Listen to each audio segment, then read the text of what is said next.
not giving people a decent start in life, it's terrible for the economy. Obviously, look at evicting them every 15 minutes. Come on. People have worked hard their whole life with their mortgages. But members of the unions are on the boards of local banks and vice versa. So there's some kind of functional relationship. It's very important to understand that this idea that it was the union, completely the union's fault, it misses the point that there was what had become a dysfunctional situation. There were two sides that weren't talking to each other at all, but one side did actually have more power than the other.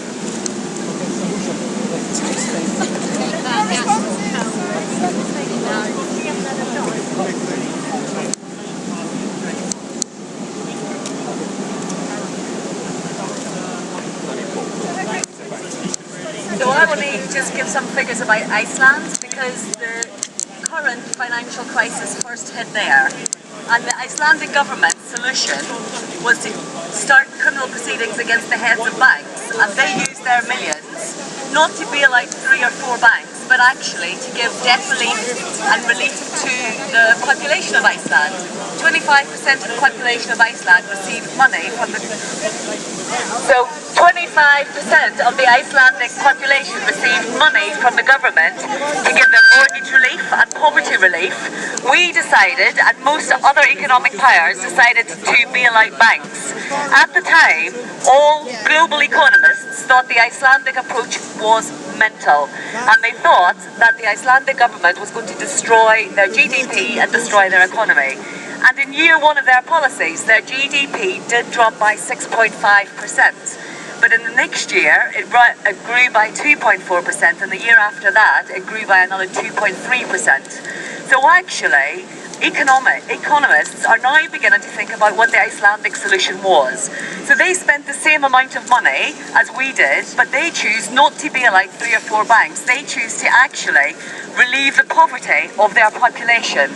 And actually, they're in the same position as we are in, if not slightly better, because the people in Iceland who go to the shops have money to generate income and economy, and this notion that bailing out the banks is the only answer is a nonsense. It's just an absolute nonsense. So I would say to everybody, start looking at Iceland and start looking at the figures around the growth of their economy and the economic policy that the Icelandic government followed. And that was about giving money to the people, not giving money to the banks.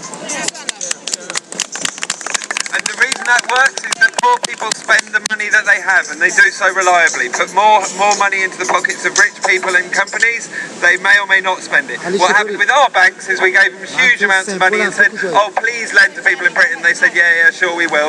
And what did they do? Of course, they lent it to Brazil at 8%. They lent it to China. They did what was rational from their point of view as profit-making entities that had nothing to do with the interest of we, the majority of people. So, did you get a good enough answer, sir? You're the one that asked what solution. What did you think? Did you listen?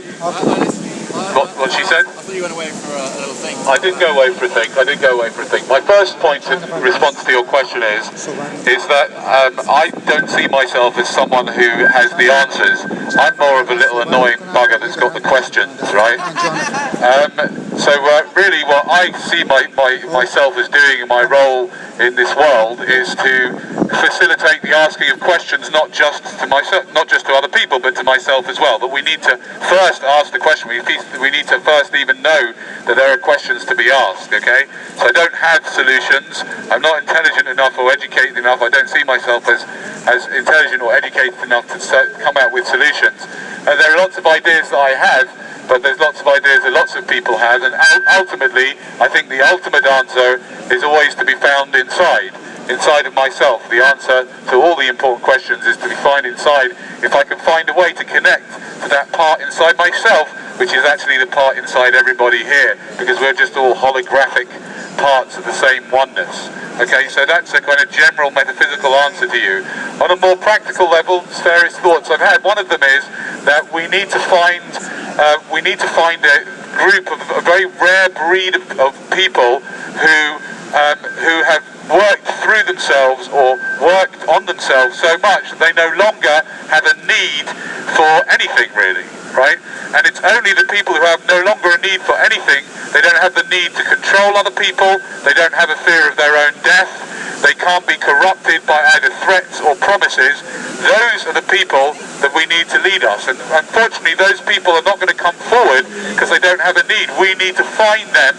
We need to seek these people out, these people who are spiritually developed enough to be able to lead in a way that is going to be loving and compassionate towards as many people as possible. We need to find them, get them together, create some kind of organisation that is not going to be able to be infiltrated by sick people, by psychopaths, which most organisations eventually get infiltrated by. So that's an idea, and that we can all be on the lookout for. We need to find people like this. They are very, very rare. I know just 1 or 2 people like that, right? So that's just an idea, but I don't have the answers. What I try and do is to encourage questions. Okay, in response of the what is the solution? Maybe the people, they got some solution, but Look, the Tories. Ladies and gentlemen, we can just have a minute's silence. Margaret is just passing here in the lorry. Please, a bit of respect, please, now. I think she's been in no better position today than see you guys at your own initiative after 23 years declaring to the world how badly you were defeated and in style. And you know what? Margaret Thatcher today will be in no better position than see you there witnessing that she's not for turning all the way to her grave. She turned. She turned. This is such a lie. That is so rubbish. Get back to your council houses and smoke your weed. Smoke your weed. She did turn. They've Her sold them incredibly off. dogmatic belief They've in sold them off. incredibly high interest rates to control inflation failed spectacularly. The economy was so broken after 3 years of her premiership. She turned. She reversed that policy, and it reversed a little bit of the terrible damage that she was doing. Listen, I don't know why you're walking away, but the thing is, your anger is undermining everything that you're saying, sir.